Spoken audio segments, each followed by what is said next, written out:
시청자 여러분 안녕하셨습니까? 장군의 소리 김영철입니다.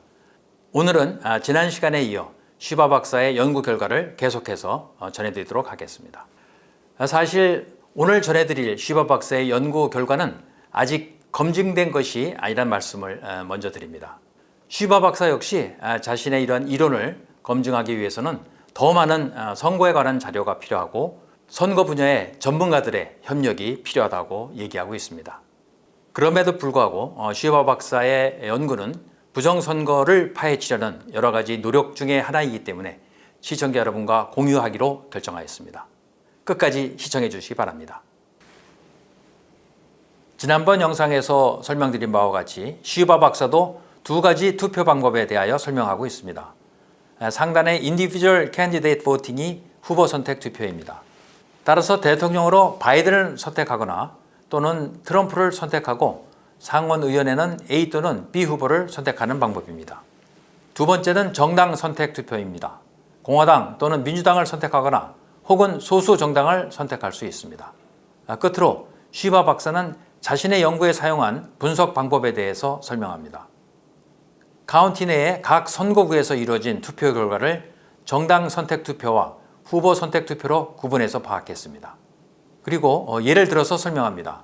어느 선거구의 투표자가 200명일 경우 100명의 투표자는 정당 선택 투표를 했고 나머지 100명은 후보 선택 투표를 했다고 가정했습니다. 정당 선택 투표를 한 100명 중 60명이 공화당을 그리고 나머지 40명이 민주당을 선택했고 나머지 후보 선택 투표를 한 100명 중 65명은 트럼프를 나머지 35명은 바이든을 선택했다고 하면 이 경우 총 득표수는 트럼프가 125표로 62.5%, 바이든이 75표로 37.5%를 득표하게 됩니다. 지금부터 쉬바 박사는 자신의 분석 방법을 설명합니다.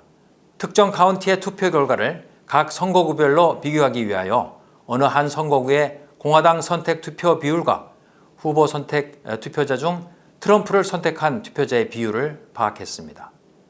그런 후에 그래프상의 도식을 하는데 X축에는 해당 선거구에서 정당 선택 투표를 한 인원 중 공화당을 선택한 인원의 비율을 표시했고 Y축에는 후보 선택 투표 인원 중에서 트럼프를 선택한 투표자의 비율에서 X축에 표시한 공화당을 선택한 정당 선택 투표 인원의 비율을 빼준 수치를 표시했습니다. 조금 전 예에서 공화당을 선택한 정당 선택 투표 인원은 전체 정당 선택 투표 인원의 60%였고 후보 선택 투표 인원 중 트럼프를 선택한 인원의 비율은 65%였습니다. 이것을 그래프상에 나타내 보면 지금 보시는 점과 같이 나타납니다. X축은 해당 선거구에서 획득한 공화당의 정당 선택 투표율 60%가 되며 Y축에는 후보 선택 투표 인원 중 트럼프를 선택한 65%라는 수치에서 위에 60%를 뺀 5%가 됩니다. 이 부분이 대단히 중요한데 다시 한번 설명드리면 정당 선택 투표를 한 100명 중 공화당을 선택한 투표자가 60명이기 때문에 X축의 60% 부분을 표시합니다. 그리고 후보 선택 투표를 한 나머지 100명 중 트럼프를 선택한 인원이 65명이므로 65%이고 여기서 위 정당 선택 투표에서 공화당을 선택한 60%라는 수치를 빼주면 5%가 됩니다. 이 그래프는 이렇게 해석할 수 있습니다. 이 선거구는 공화당을 지지하는 인구가 민주당을 지지하는 인구보다 6대 4로 많습니다. 그리고 지지하는 정당이 없는 사람 중에서 트럼프를 지지한 사람이 전체 무당파 인구의 65%로서 해당 선거구에서 공화당을 지지하는 인구 비율 60%보다 5% 높은 지지를 했다고 할 수 있습니다. 그리고 이번에 보여드리는 이 그래프는 해당 선거구의 투표자 중 공화당을 지지하는 사람은 정당을 지지하는 인구의 7%밖에 되지 않고 지지하는 정당이 없는 무당파 사람 중에서 트럼프를 지지한 사람은 12%가 되는 것을 알 수 있습니다. 지금부터 실제 투표 결과에 대한 분석 결과를 보여드리겠습니다. 쉬바 박사는 미시간주의 86개 카운티 중에서 4개 카운티를 선정해서 대통령 선거 투표 결과를 분석했습니다. 선정한 4개의 카운티는 오클랜드, 매콤, 켄트, 웨인 카운티입니다. 이 그래프는 오클랜드 카운티의 우편 투표 결과를 보여주는 것입니다. 각각의 파란 점은 각 선거구의 투표 결과입니다. X축은 공화당 선택 투표율이고 Y축은 후보 선택 투표에서 트럼프가 얻은 득표율에서 X축에 표시한 공화당 선택 투표율을 빼준 수치가 되겠습니다. 이번 슬라이드에서는 빨간색으로 표시한 특정 선거구에 대해서 분석했습니다. 해당 선거구는 정당 선택 투표에서 공화당을 선택한 투표자가 약 45%였고 트럼프가 받은 후보 선택 투표는 약 25%가 됩니다. 해당 선거구의 Y축 수치는 마이너스 20%인데 이는 트럼프가 받은 후보 선택 투표에서의 득표율에서 X축의 45%를 빼주면 마이너스 20%가 된다는 뜻입니다. 따라서 트럼프가 해당 선거구에서 얻은 후보 선택 투표의 득표율은 45 빼기 20 해서 25%가 된 것입니다. 자, 이 슬라이드에서 해당 선거구의 투표자가 2,000명이고 1,000명은 정당 선택 투표를 선택했고 나머지 1,000명은 후보 선택 투표를 했다고 가정하면 1,000명의 정당 선택 투표자 중에서 450명이 공화당을 선택했고 나머지 1,000명의 후보 선택 투표자 중 250명이 트럼프를 선택했다고 할 수 있습니다. 만일 이런 상황에서는 AP 등 주류 언론에서는 트럼프가 35%, 바이든이 65% 득표했다고 발표할 겁니다. 즉, 바이든이 트럼프를 30% 이겼다고 발표한다는 것이죠. 그런데 이 슬라이드에서 슈바박스는 조금 다른 의견을 제시합니다. 만일에 이 선거구에서 1,000명의 정당 선택 투표자 중에서 45%가 공화당을 지지했기 때문에 나머지 후보 선택 투표자 1,000명도 트럼프를 45% 선택했다고 가정한다면 2,000명의 투표자 중 트럼프가 900표, 바이든이 1,100표를 득표했다고 볼 수 있습니다. 그래서 처음 보여드린 그래프와 방금 전 그래프의 차이를 보면 트럼프의 득표 900표 중에서 200표가 바이든에게 간 것으로 추정하고 있습니다.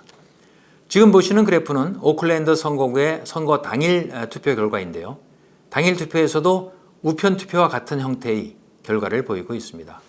오클랜드의 사전 우편 투표와 당일 투표를 함께 보여드리면 사전 우편 투표에서는 약 4만 표, 당일 투표에서는 약 2만 표가 조작된 것으로 보이며 트럼프의 표 3만 표가 바이든에게로 넘어간 것으로 판단하고 있습니다. 지금 보여드리는 것은 맥홈 카운티의 사전 투표와 당일 투표 결과라서 약 3만 3천 표가 조작된 것으로 보입니다. 다음은 켄트 카운티 투표 결과로서 총 4만 5천 표가 조작된 것으로 보입니다. 지금 보고 계시는 도표는 웨인 카운티의 선거 결과인데 조작의 흔적이 보이지 않습니다.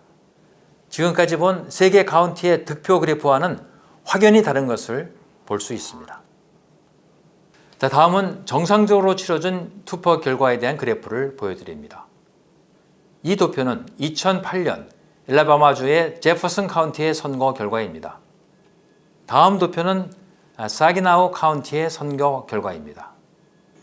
이 도표를 보면 정상적인 투표가 어떤 모습을 보여주는지를 잘 나타내고 있습니다. 바로 이런 곡선 형태, 즉 초기에는 어느 정도 증가하다가 중간 일정 부분은 평행선을 유지하고 그 다음에 감소하는 득표 결과를 보이는 형태의 그래프가 정상적인 투표 결과의 모형이라는 것입니다. 그러나 지금 보고 계신 이런 형태의 그래프는 비정상적인 투표 결과라는 것이죠. 어느 정도 증가하다 평행을 유지하고 감소하는 것이 아니라 우하방으로 거의 직선 형태로 일정하게 감소하는 모형의 그래프가 부정선거의 시그널이라는 것입니다. 바로 이런 형태의 투표 결과가 부정선거가 있었음을 암시하는 단서라는 것이죠. 어떻게 부정선거가 발생했는지는 경찰 또는 검찰의 수사로 밝혀져야 할 것입니다.